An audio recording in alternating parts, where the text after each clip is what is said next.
108 ก้อนแล้วเหตุจะไงใครจะแบ่งให้คน15 คนไหมมั้งถามว่าแต่ละคนจะได้ขนมเท่าไหร่คนละจักก้อนไหมมั้ง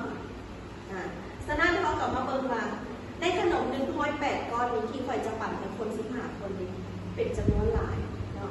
จากสิแบ่งปั่นจังไหนเนาะจะให้ได้คนละเท่าไหร่ดีฉะนั้นเขากลับมาเบิ่งว่าเขาจะเอาอย่างถ้าในมุมมองของการหารก็คือเขาจะมาเบิ่งว่าเอาอย่างมาคูณให้15เพื่อให้ได้ผลคูณน้อยกว่า1 เท่ากับ108หรือว่าเป็นงานเราเป็นการคาดคะเนคำตอบคิดว่า108หาร15มันจะได้เท่าไหร่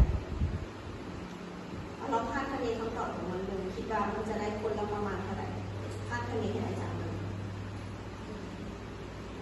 ถ้าอาจารย์เอาขนม108 ก้อนมาปั่นให้คน15 คนคิดว่าจะได้คนละเท่าไหร่คาดคะเน7 ก้อน7 บอก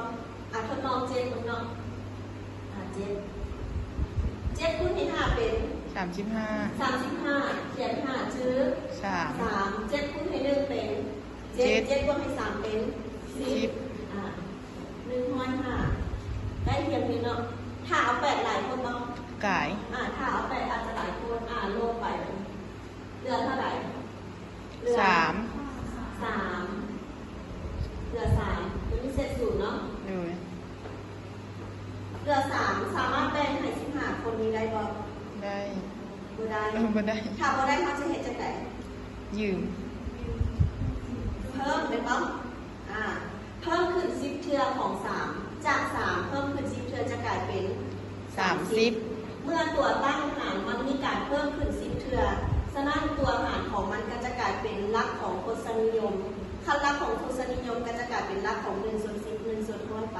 ฉะนั้นเมื่อเขาเพิ่มขึ้น10 เทื่อให้ตัวตั้งหารผลหารของมันก็จะมีเครื่องหมายจุดของมันเข้ามาฉะนั้นต่อไปเขากลับมาเบิ่งว่าเอาอย่างมาคูณให้15เพื่อให้ได้ผลคูณน้อยกว่าหรือเท่ากับ30หรือคาดคะเนคำตอบว่า30หารให้15คิดว่ามันจะได้เท่าไหร่2เนาะเอา2คูณให้15เป็น30มาลงที่30เมื่อไปบ่เมื่อไปเนาะเหลือ0แสดงว่าหลักทศนิยมที่ได้ก็จะเป็น 0.2 หลักของจำนวนส่วนที่ได้ก็จะเป็น7เพียงตัวเดียว